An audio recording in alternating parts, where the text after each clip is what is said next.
오늘 말씀은 고린도전서 11장 17절로부터 34절까지 말씀입니다. 함께 읽겠습니다.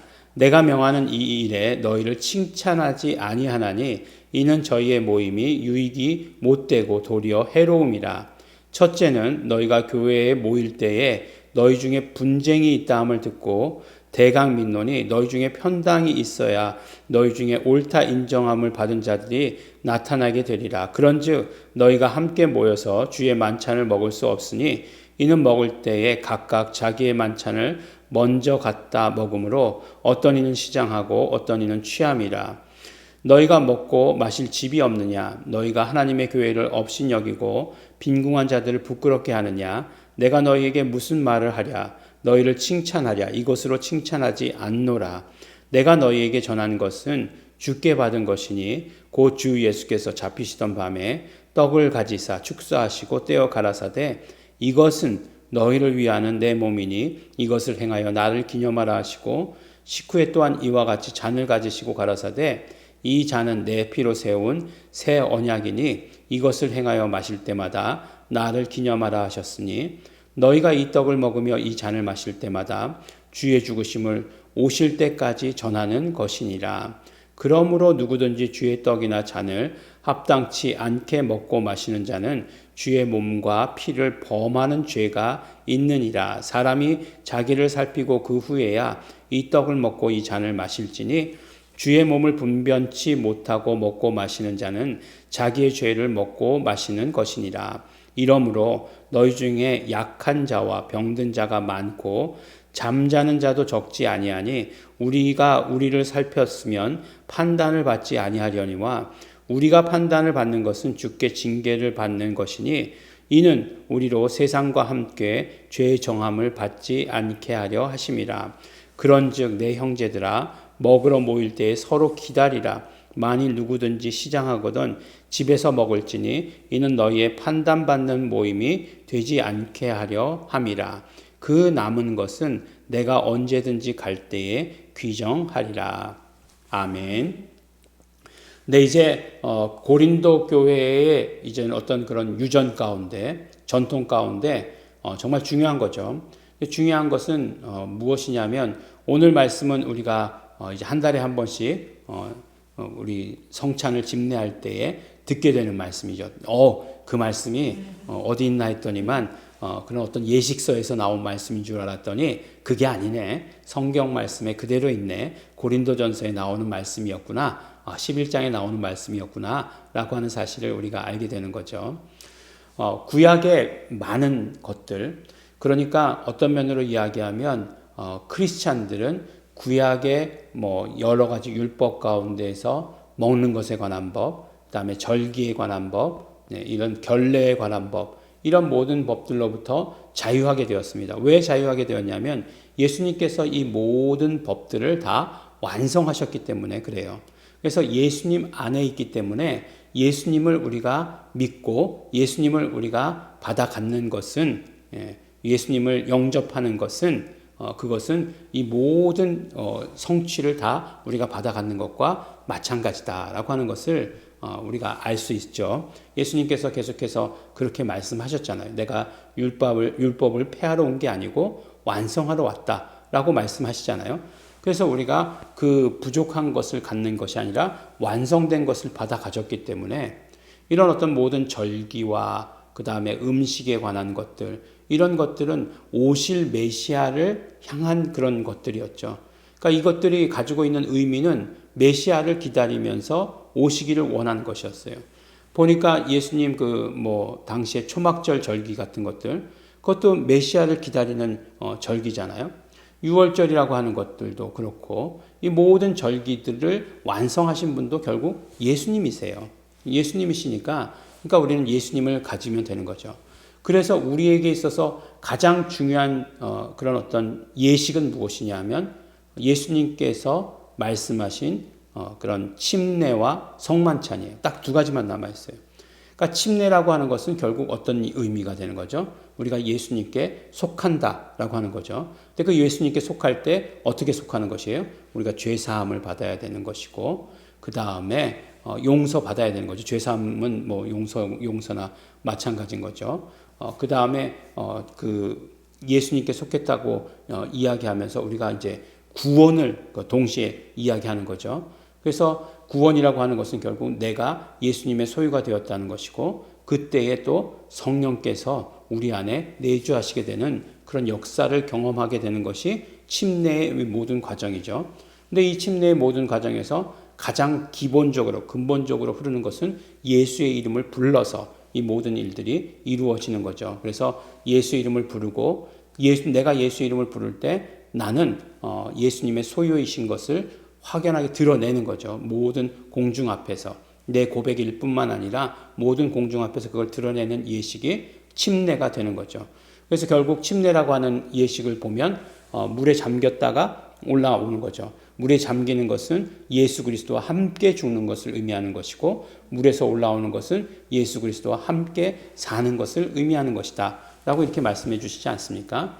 그리고 나서 이제 우리에게 정하신 것이 무엇이냐면, 침례는 우리가 한 번만 받으면 된다고 했어요.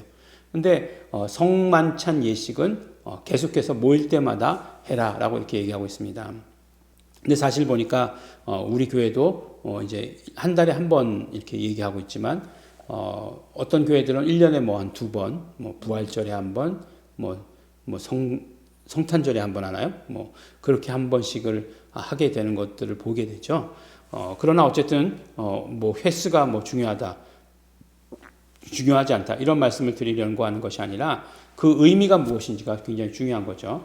그래서 이 모든 먹는 것에 관한 법들, 절기에 관한 법들이 이 두 가지 침례와 성만찬에 다 녹아져 있다는 것이에요. 그러니까 그러면은 성만찬의 의미는 무엇이겠습니까? 그렇죠. 지금까지 음식에 관한 법들이 있었어요. 뭐는 먹지 말아라, 피채 먹지 말아라 라고 얘기한 것들이 있었어요. 결국 이 모든 음식에 관한 법들도 어디로 연결되냐면 예수 그리스도와 연결되는 거죠. 그래서 피는 먹지 말라고 그랬는데 예수의 피는 먹으라고 얘기하고 계세요. 그 다음에 정말 그런 어떤 살을 먹을 때 예수님의 살을 먹으라고 이렇게 말씀하고 있는 것이에요. 근데 그것은 결국 무엇을 의미하시는 거냐? 예수 그리스도와의 연합을 의미하는 거예요. 근데 그것이 예수 그리스도와의 연합이면 그럼 어떻게 되느냐? 공동체는 모든 예수 그리스도와 연합한 사람들의 모임이에요. 그러면 다 함께 연결되는 거겠죠. 함께 모여지는 것이겠죠. 그런데 오늘 말씀을 보니까 너희를 칭찬하지 않는다라고 이렇게 얘기하고 도리어 해롭다라고 얘기하는 것이 있어요. 이게 뭐냐 보니까 너희들이 나누어졌다는 거죠.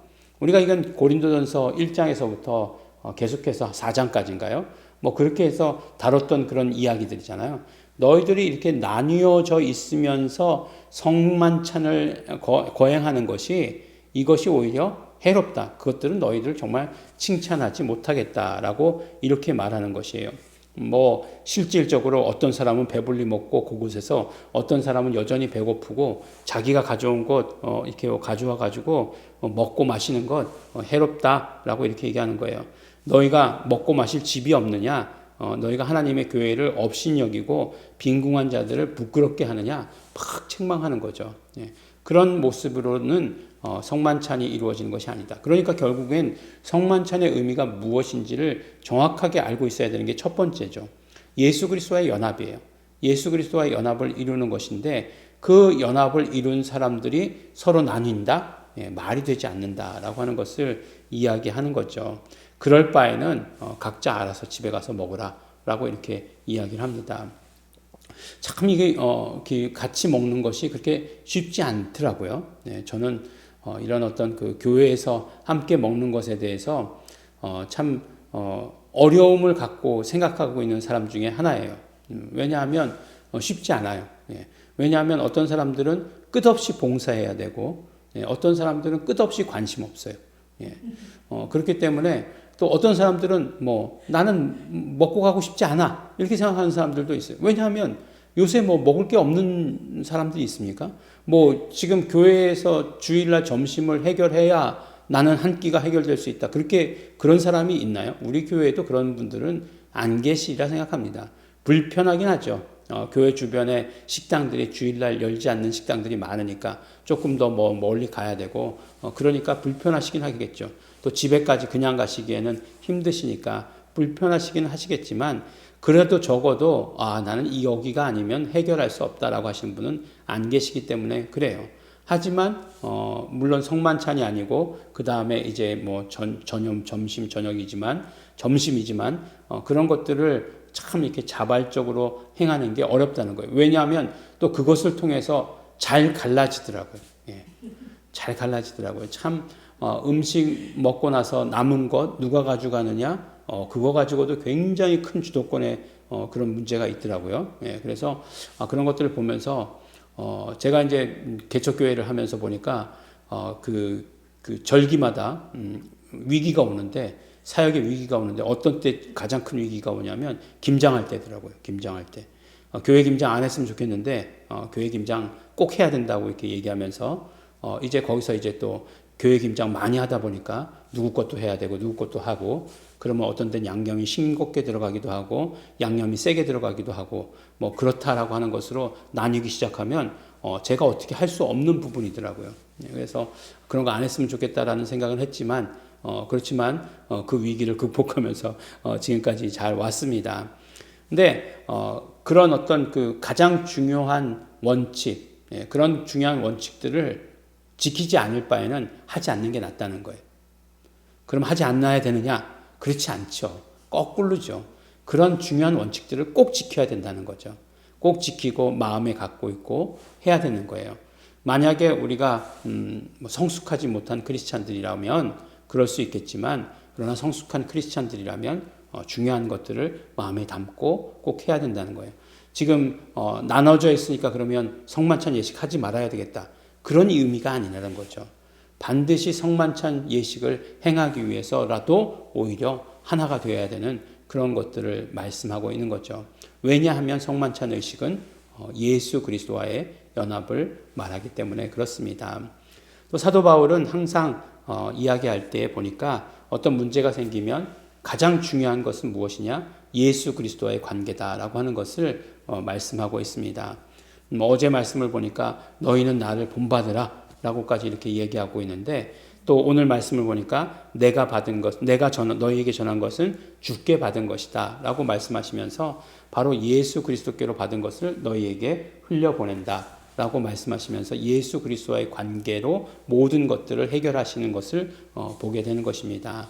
우리가 정말로 예수님과의 관계를 언제나 철저히 하시는, 뭐 우리 교회가 뭐 그런 문제가 있다 그런 얘기 절대로 아니에요.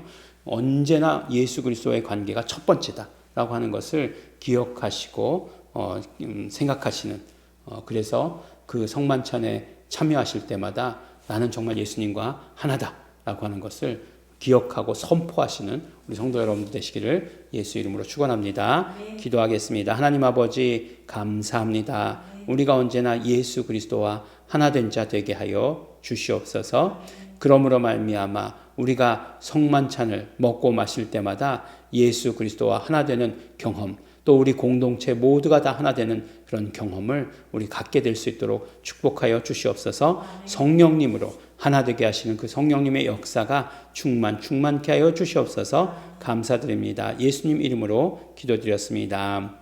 아멘. 그러므로 우리가 이 시간에 기도하실 때 성령님 언제나 우리를 하나 되게 하여 주시옵소서. 예수 그리스도로 말미암아 하나 되게 하여 주시옵소서. 다 같이 통성으로 기도하시겠습니다.